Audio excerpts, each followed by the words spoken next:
All right, welcome back to the Beer Money America podcast. Long time no see. It's I been see a you've been while. perfecting your intro. Yes, thank you. I'm slowly but surely, after about 10 times, finally getting it. Mm. But yeah, we've had a little time off, but that's just kind of the way things roll when you're doing other things, right? Yep. But and I know you've been traveling to Iceland, and I finally figured out why you went to Iceland. Maybe you're going to tell me something different. But I literally 1 minute before we got on the line here, I Googled Iceland. What kind of politics do they have there? And they actually have three parties there. I was Yeah. just reading on whatever it was, Wikipedia or whatever it was. So it's like, so obviously you were there just to check out the whole third party political system, right? Yeah, that's what I say. It was my vibe. But one thing I can say too is that it's a country of very rugged, independent, individualist people. And Yeah. it's honestly it was wonderful to be there. Iceland is a great place, and if anyone ever has any consideration of going there, I would highly recommend it. It's absolutely gorgeous. Yeah, and they do, and they've actually have, and I wouldn't say it's progressive. I would say it's just more realistic Hmm. lifestyle there, just because of the weather situation where they're located. That people really do join efforts and do some pretty creative things, right, in terms of how they go about living there. Yeah, well, it was a fascinating place as we got there, and there was a little bit of bad weather, a little bit of rain, some really cold weather. But I mean, in a country that has such a small population living in such a rugged environment, if people don't pull together, by necessity, it's just not going to work. So there really is a sense of community in a place like Iceland. That's, you know, you think about the population of the United States being, 350 million, and the population of Iceland is 350,000. Right, So I mean, right. it's orders of magnitude smaller. And so, when I was there, that people did seem to know each other. They did seem to coordinate well and talk to each other and things. So it was very nice. I mean, it's obviously, its circumstances are so wildly different than, obviously the United States circumstances as to be almost unapplicable. But again, if you want to go to a beautiful place that has wonderful people, really good food, Iceland's great. I know I've heard other people that have gone there. They have very similar responses to it because and it's just one of those things until recently you really wouldn't think about going, at least I wouldn't think about going to, but Yeah. now you're about probably the third or fourth person I've known that has gone, and they all come back going, it is really an amazing place. Yeah. And now did you get involved at all? Wasn't there like a volcanic eruption or something? Yeah. I should mention this because uh, I traveled there with my wife and some of our extended family. And I kept telling them that I wanted to go see the volcano erupting. I thought that would be fascinating. And they're like, no, that's a bad idea. You shouldn't do it. You shouldn't do it. So we get on this tour, and I'm like, okay, I'm going to go to the tour guide and I'm going to ask him, hey, do you know if we can go see the volcanoes? Is there any way they can get that done? So I go up to him and I bring it up. I'm like, hey, what about going to see the volcano? And he just looks at me for a second. He goes, you can't go there because you'd be overwhelmed by poison gas and immediately killed. And I was like, got it. Okay. Don't be going to the volcano. Okay. Just thought I'd ask, right? It's like there was no discussion at all after that. Yeah, It's like, right. you can't go there. Yeah.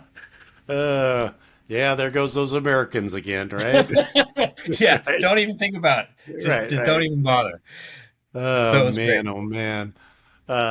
But going back to your comment about, they seem to pull together as a community, I do think it's relative in the respect of what I think we talk about a lot with the third parties and Yeah. really focused on the local level that, it seems like so much more progress does happen kind of when you got a smaller group of people. It's when you start expanding it out over this massive country where things get really squirrely. But at the local level, and I think it is a good testimony for the reason you need third parties and new thinking, particularly at the local level, Yeah. that's where you can get some stuff done, you know?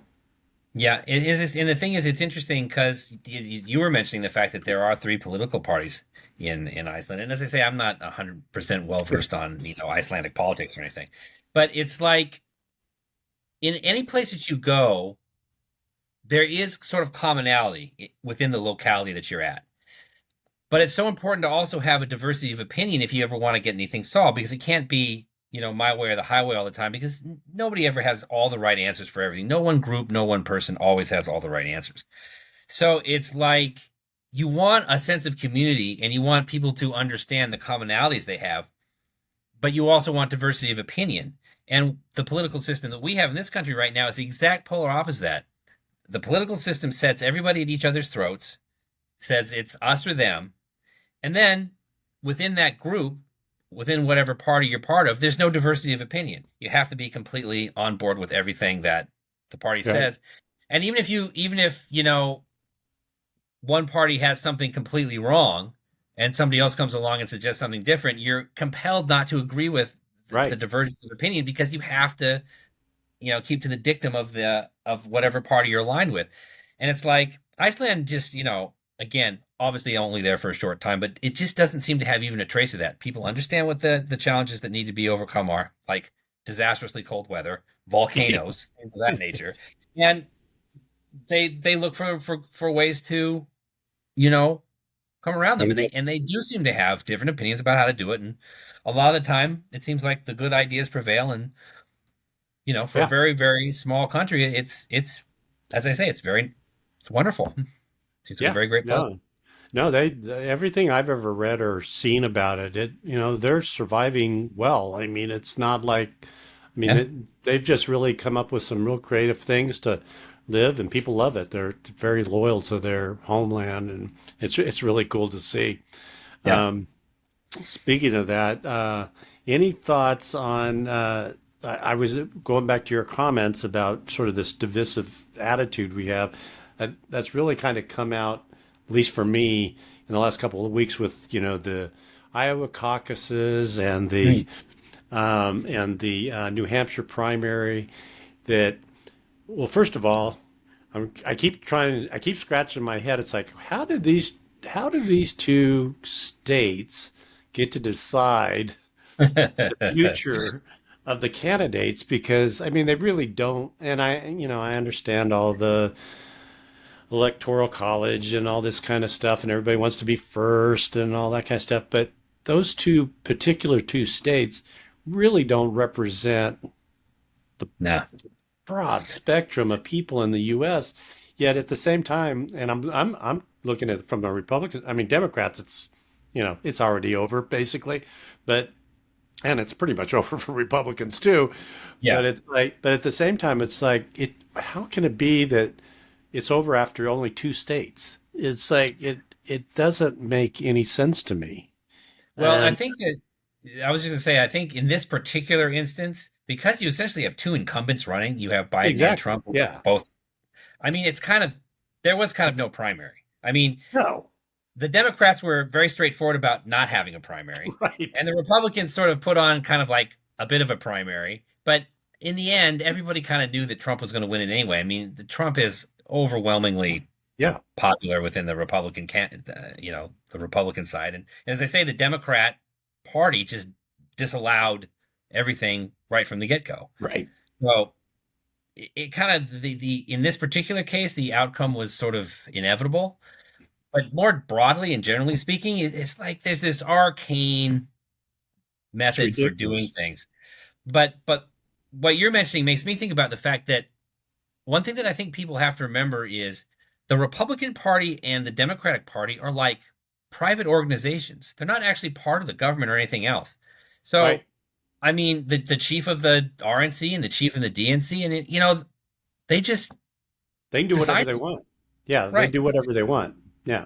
And as I say, and that's the thing that I always I talk about that with my friends and stuff from time to time. But as I say, it's like there's this inherent protectionism within the parties themselves that in a big part is why I don't have much hope in seeing any change within the parties because Right. like I have some Republican friends and they'll tell me that, don't do third parties. If you want to see something happen, the best thing to do is to work on reforming the Republican Party, to have the Republican Party be more a better representation of what people actually want, and less, dependent on donors and whatever. But it's a private organization that has no motivation to change, right? Right. It wants what it's getting. That's why it's getting it. It's been around for 150 Yeah. years, right? Right. It's doing what it wants to do. Yeah. So the Republican Party is not going to be inclined to change. And that's what I always come back at people with. The reason you need a new party is because you need a new organization. It's one Yeah. thing if the political parties were actually nonpartisan organizations that were just set up to protect fair elections. If that were the case, okay, it would be fine, and maybe you could reform things or change the rules or whatever. But they're not. They're private organizations that are dedicated to raising money and dedicated to having policies that Right. enable them to raise more money. So they're not going to reform, and that's why you need something new. Yeah, no, absolutely. And it's funny, like I was just reading, like here in California, where we have a Senate race that's going to be coming up in 2024, right? So there's Hmm. three Democrats Oh. running, right? Yeah. And basically, the when you read kind of the coverage on this, it's like, well, it's already baked in Democrats are going to win, right? Number Mhm. one, right? Because Yeah. it is what it is, right? And then but then and so they were the article that I keep come remembering was they're talking about Steve Garvey, the baseball Yeah. player, who would be running for the Republicans, or he's the main guy. It sounds like, but they said, yeah, so he's got to figure out how to win all the Republicans, and he's not a Mhm. big Trumper. Yeah. He seems like he's trying to thread that needle in California, which is impossible. Impossible. Um, and then he needs to, but he still has to figure out how to win all the Republicans, some Democrats, and a good chunk of the Big chunk of independents. independents. Yeah. And it's like, well, let us know how that works out. Yeah. Well, the But thing it's was, hard to it think. was funny because we were talking about the Senate election. And I was like, oh my God, I don't even know who's running. So I did look it up, and I couldn't believe it was Steve Garvey when I found out. Because okay, so I grew up in Los Angeles in the 70s and 80s. And Yeah. that's exactly when Steve That- Garvey was, a first baseman for the Dodgers. And I used to, Mhm. he was one of the first players that I ever knew, and one of the first baseball players that I ever paid attention to. It, the Dodgers' great infield was Say, Lopes, Right. Russell, and Garvey. And when he turned out he was running for Senate, I was like, oh, that's hilarious. He's a wonderful first baseman, and a philanthropist, and by all accounts, generally a pretty decent person. Yeah. I checked out some clips of that first debate, and I yeah, know. he's got some problems. He's gonna struggle. Yeah. Well, and again, it comes back to this crazy system we're under because it Mm. is already baked in for California, just like you go to whatever, Iowa or someplace, a red state, and it's baked in for Republicans, right? And so it's kind of a silly process that we got to go through. And and I'm trying to remember the numbers. I read this a couple months ago that on the last election between Biden and Trump, it literally came down to the votes of, I know, something less than 200,000 people Yeah, that ultimately decided that election because of the way the Electoral College works. yeah, That you went to those few purple states and a few districts that kind of could go either way within those states. And they sort of did the math on it. It's like really a 200 vote swing among those 4 or 5 swing states really is what decided the election. The rest of it's already pretty much done before it ever starts. yeah, And it's like, again, going back to the third party, it's like, you know, we should have a little more, a few more options. And that's definitely coming out more in this election. Nobody is real excited. I mean, I shouldn't say nobody. The vast majority of people are not excited about what we're being offered on yeah. either side. No, yeah. Well, I mean, there's a few things. I mean, first of all, when you look at the election numbers, like you were talking about, that really is the window of opportunity for a third party. Because when you It really is. realize how tiny the margins are, It's crazy. you don't necessarily have to be this big money No. machine or get huge numbers to be very influential. You know, a hugely influential decision that a third party candidate could make, and this is kind of a crazy way of thinking about it, is to run or not run. And that's like, because people talk about the spoiler effect. Well, a third party could technically use the spoiler effect to its advantage. It could Exactly. say, look, if you agree with me on this right now, and we put it in writing that you're going to have certain policies and then not do certain other things, I'll drop out of the race. And if I do Right. that, that facilitates your victory. But that's a massive way of having influence. Or you could Exactly. say, you know, if you're not willing to play ball, you're not willing to work on things that are actually good for the people of my state, my community, or whatever, then I'm running. And if it blows up your campaign, then whatever. Right. Right. So there's a lot of ways to be strategic about how a third party could work, especially a nascent one, because you have to be realistic about how you can influence things, Yep. what you can actually influence over all that kind of stuff. And it's like, if you really had a party that was focused on, doing practical things for practical effect to, to help the most people the most, I just think it could be a really good thing, but it's just one of these things. And it's like we were talking about the two parties in there, the fact that they're private organizations and dedicated to making money for themselves. They are dedicated to not having anyone interfere with what they're doing. Oh, So that makes totally. it very difficult to come around.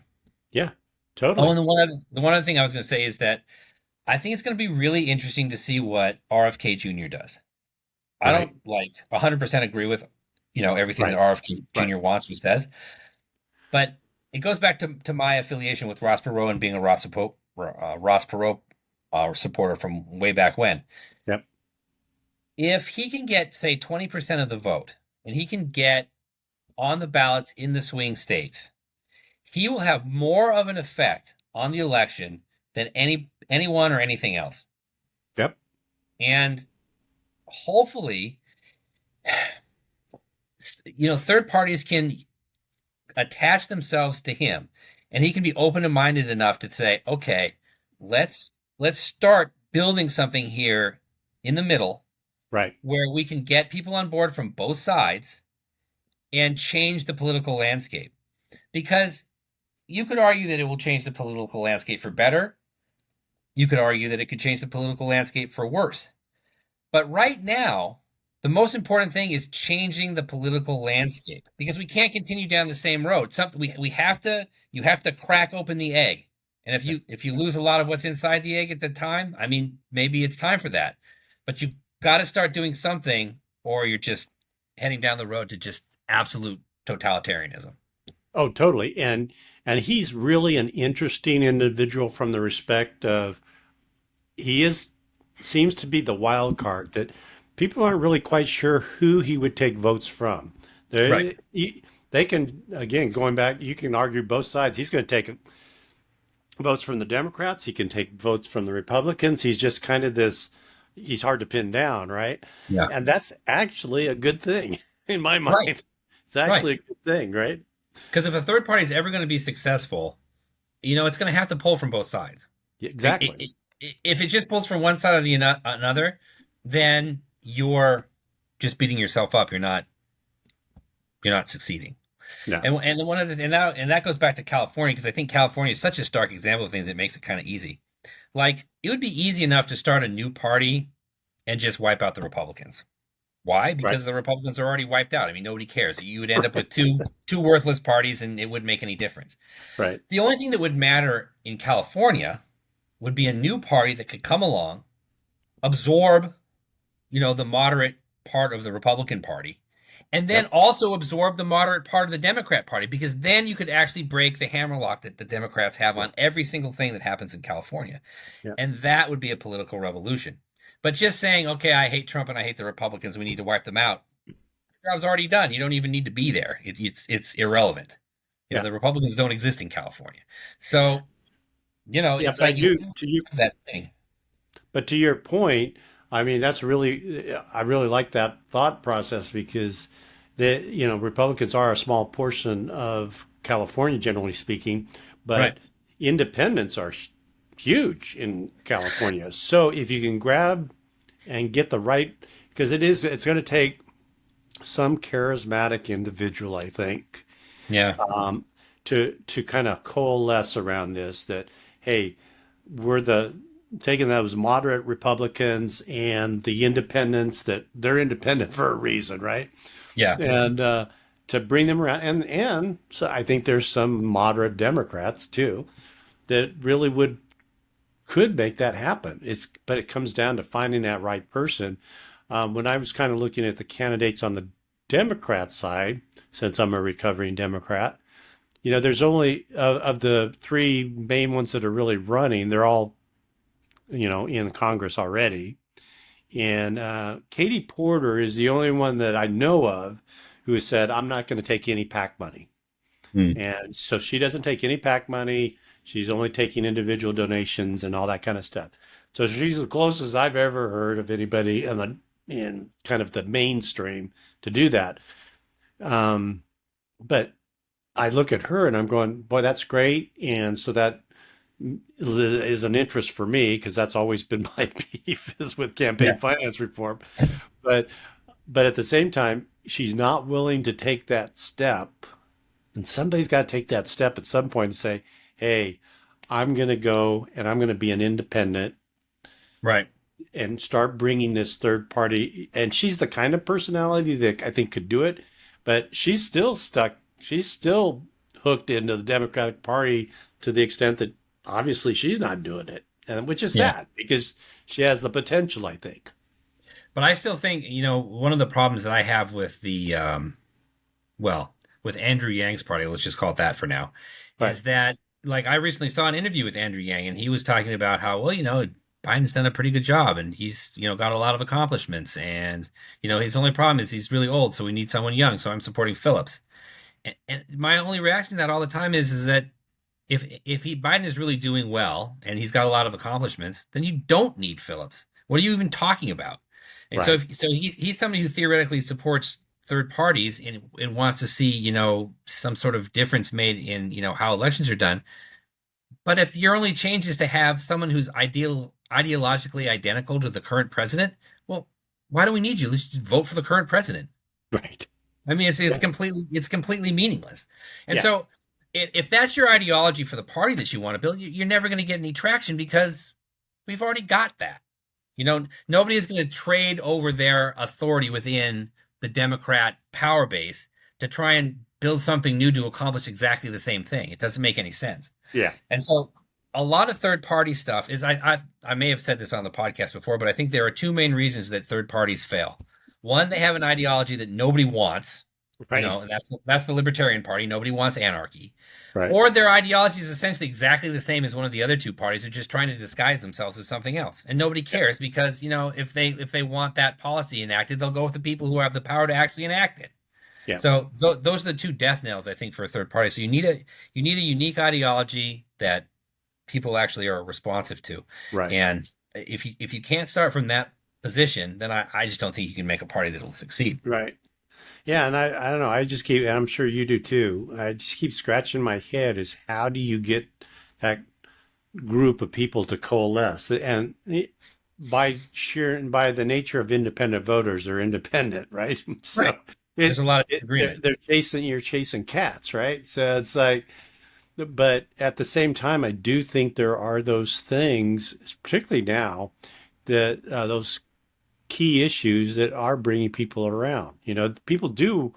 It's interesting. I was actually up in LA the last couple of days working with a person on a project who who I thought for sure was more of a conservative person, but ended up finding out, oh no, you're more on the progressive side than I thought, right? But it made me realize that there are so many people out there that just kind of keep to themselves, and Right. they're not happy with the way anything's going, but they're not taking that step. And hey, let's come together. Number one, and it's not, you don't even have to join another party. To your point, as Yeah. long as you're willing to vote for a third party candidate, the power you have as an independent voter right now is bigger than ever, more stronger Yeah. than ever. And how do you get people thinking that way? Yeah. that that's the big challenge. Well, and that's the thing that I say about with RFK. If if he attracts enough of the vote and has a big enough effect on things, regardless of what you think about his ideas, Right. it can start the ball rolling in a direction of, hey, look, there is a real potential out there to do something different that's influential and can matter. And I think if once that idea starts to get more in people's heads, you'll see more people willing Yeah. to sort of maybe go down that road. Um, I mean, obviously, it's funny. I was having a conversation with with my nephew and his partner, while we were in Iceland, and they were talking about the fact that what's the likelihood that a third party candidate will ever get elected? And I'm happy to admit that it's very low. I mean, I'm It's not tough. living in I'm not living in some delusional world. But what's the chance that something good is going to come from reelecting the same people over and over again? The chance of that is zero. Right. So the thing is, it's like you're kind of taking a long shot, and you have to be aware of that when you start taking these positions. But it does no good to keep voting for the same people. No. And I think if people can start to come around to the idea that, hey, look, there are potential ways to make it work. It's we're close. I mean, with Hmm. RFK comes into this with no organization, no backing, no. And as I say, if he got like 20% of the vote, Right. I mean, geez, think if you built a party around him and really wanted to have a centrist party and really wanted to change the way things worked, and you had somebody who, again, not necessarily ideologically exactly what I'd want, but is capable of expressing a viewpoint, has a famous name. Yeah. It's Exactly. like you could start to get something to work. And I'm Right. I'm kind of hoping that something like that can sort of get people to sort of, move in that direction. Because otherwise, I mean, I don't get it. I don't see how voting for Biden or Trump is really much of a change for anything. Oh, it's not, obviously. And I think the vast majority of people feel that frustration, even though they say, yeah, I'm going to vote for Biden or, oh, yeah, I'm going to vote for Trump. They're not doing it like they're excited about it. Yeah. Well, Right. it's funny. One thing I would mention about Trump and people being excited about it, I think there are people out there who are excited specifically about Trump from the angle that, Trump is a change agent. He's going to get in there and he's going to tear everything down, you know. Right. And I think that personally, actually, that particular message is somewhat appealing to me, and I think it appeals to other people. And I have met some people who sort of feel that way. But what you have to realize is let's say Trump goes in there, does exactly what you want, tears everything down, gets rid of all the swamp or whatever you think he's going to do. Let's say Right. he does that. Well, then 4 years later, you've got Nikki Haley. And the feeling that everyone has about Nikki Haley is she's just another one of these insiders who's going to do exactly the same thing that the Republicans have always done. So even if a singular candidate comes along that looks like they might do something you want within the Democrat or Republican Party, okay, maybe you get some relief for a few years, but then you're right back on the treadmill. The only Right. way to get like permanent, sustainable, lasting change is to change the system itself, and that is to create a third party. Exactly. Yeah. Because I mean, and I hear you on the Trump, and I actually do understand why people could be attracted to him because of we're going to kind of change things. But Hmm. reality is that particular individual, and I don't want to go down the Trump road, but Yeah, it, going down that rabbit hole is never a good thing, I don't think. yeah, is, at the end of the day, he really all he's doing is he's kind of like Barnum and Bailey, right? Yeah, that's a good example. He knows how to intrigue people and influence them. He has no real compass in terms of trying to, Yeah, improve things, but he's really good at knowing how to manipulate people. And you can say that about pretty much all politicians, really. yeah, that's kind He of their just special. he's just above average when it comes to that. Yeah, Because I'm under no delusions that he's really no different than most politicians at that level. Anyways, he's just actually much better at particularly targeting certain segments of the population that, hey, yeah, I'm out. I mean, bet you can go back to the 60s and there were a lot of people that say, I'm against the man. right? He's kind of the Yeah. new version of I'm against the man. And it's like, okay, so what does that really mean? What are you really trying to do?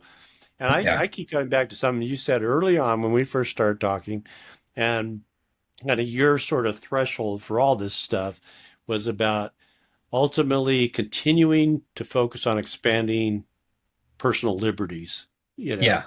and I've thought a lot about that, and really that is kind of the bottom line for I think most people. The trick of that, of course, is everybody has a different definition of what that should be, right? Right.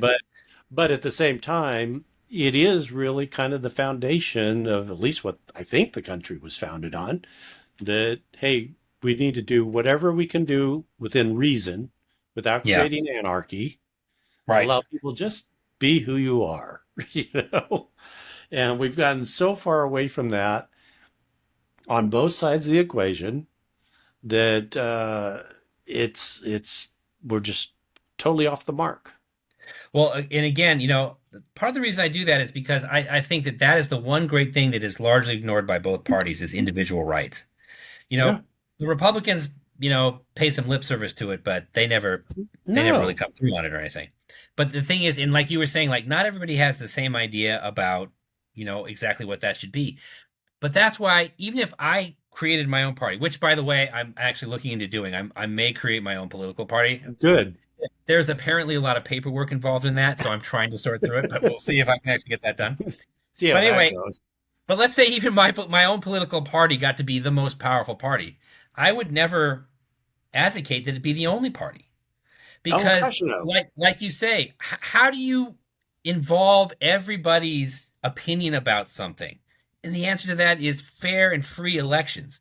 You need the individual rights party to be there to stand in contrast to the statist, totalitarian type motives of most parties. Because the general idea is that government wants to collect power to itself, Yep.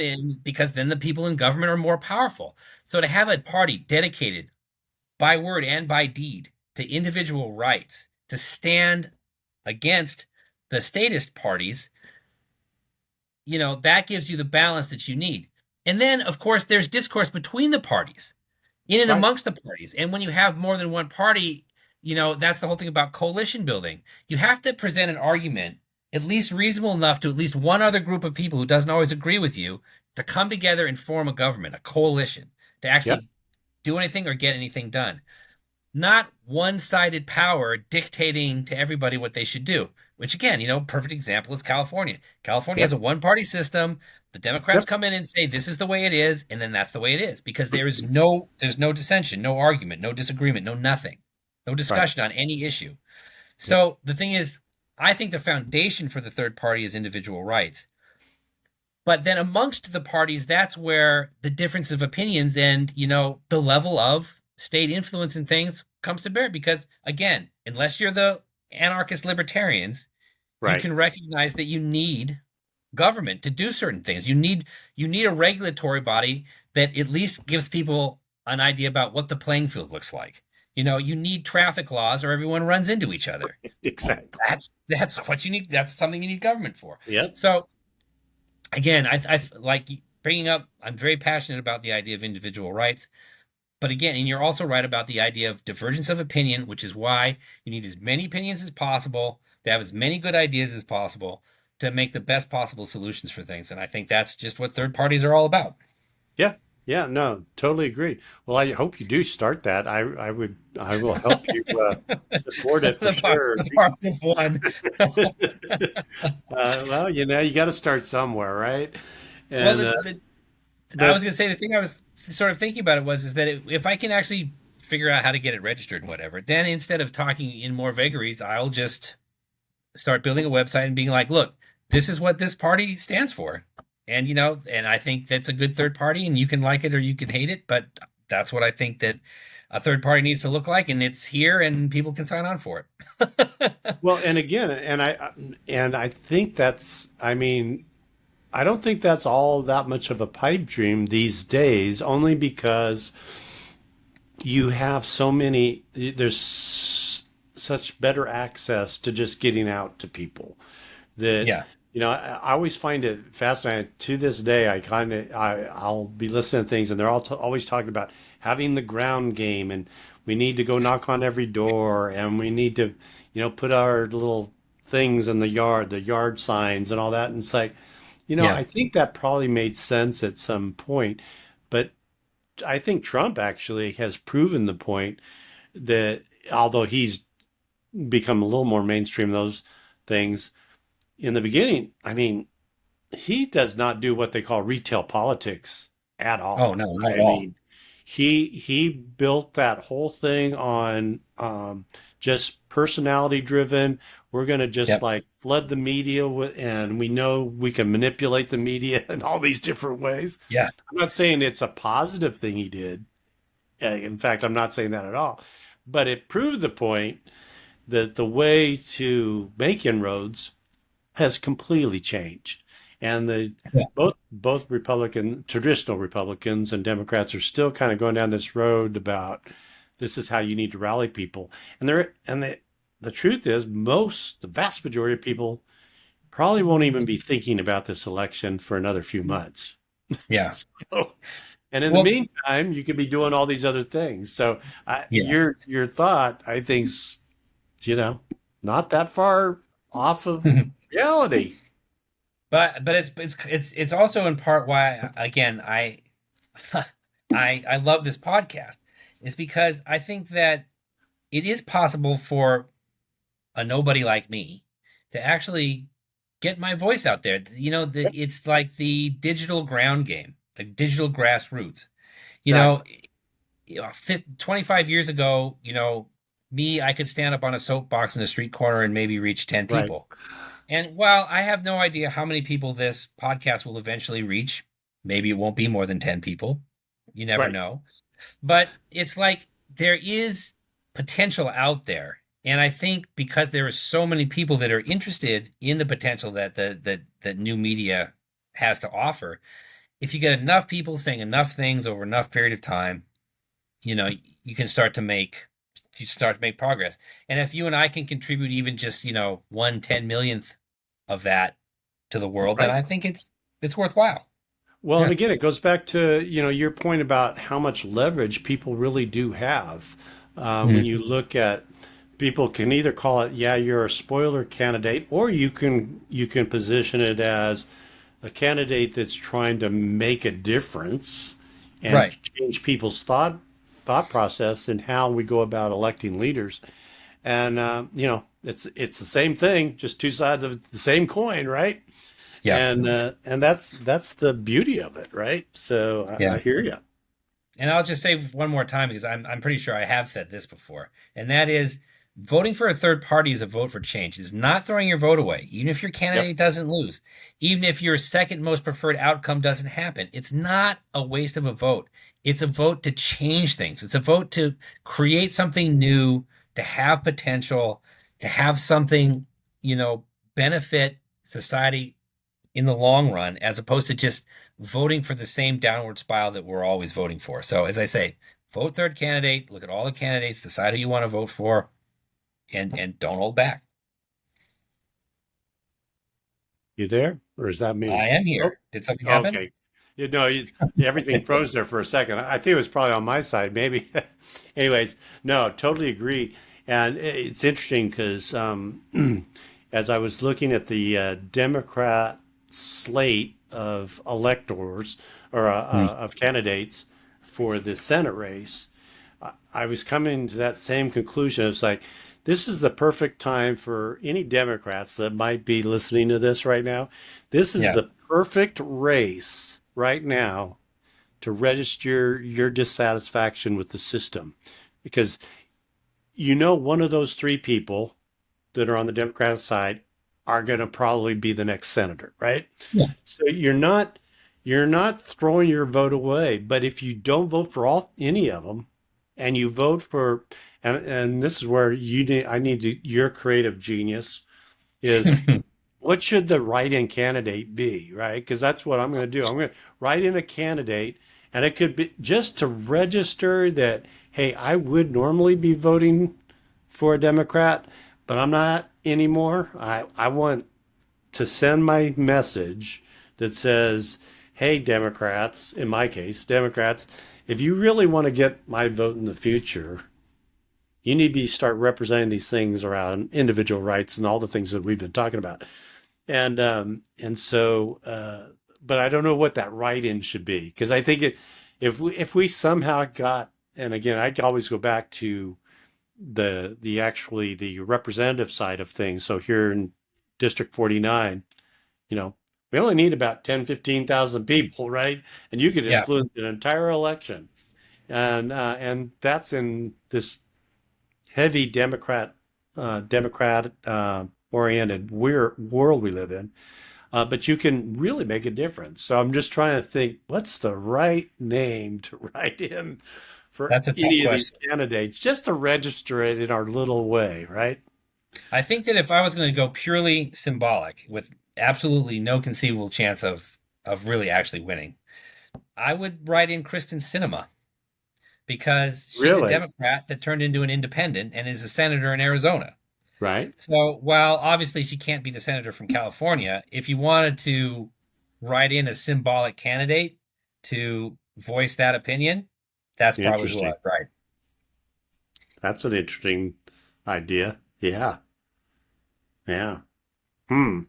Well, I'm going to keep thinking about that because, Yeah, I will too, actually, because it's a really interesting question, actually. yeah, because, normally, in recent years, I would vote for the Democrat.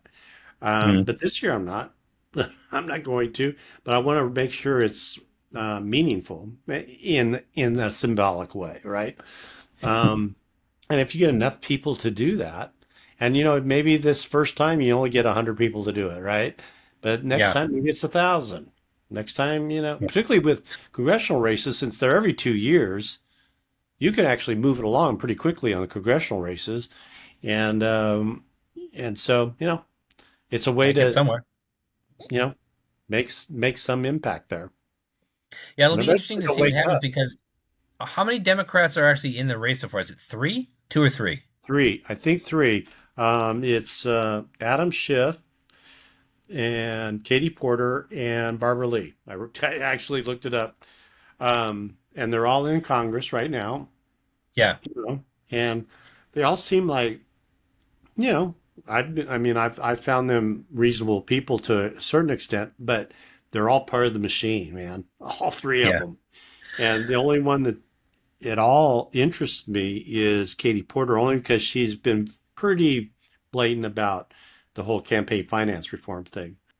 yeah. So, anyways, well, let's cut it off there for now, and continue this conversation because I really am fascinated about your new party.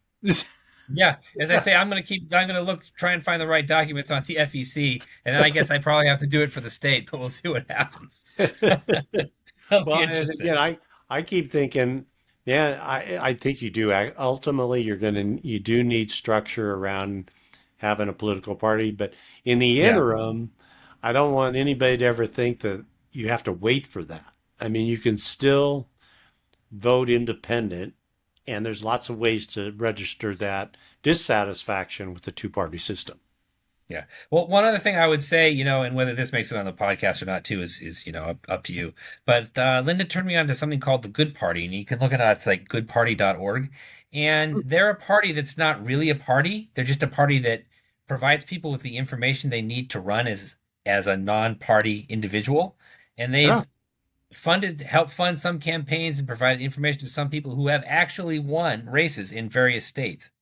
And so they're a very interesting organization, and they'll help you run for office as an independent. So they're pretty great. I think that they're a great organization. Oh, that's But the one thing cool. I couldn't find was if they had any information about how to start your own political party.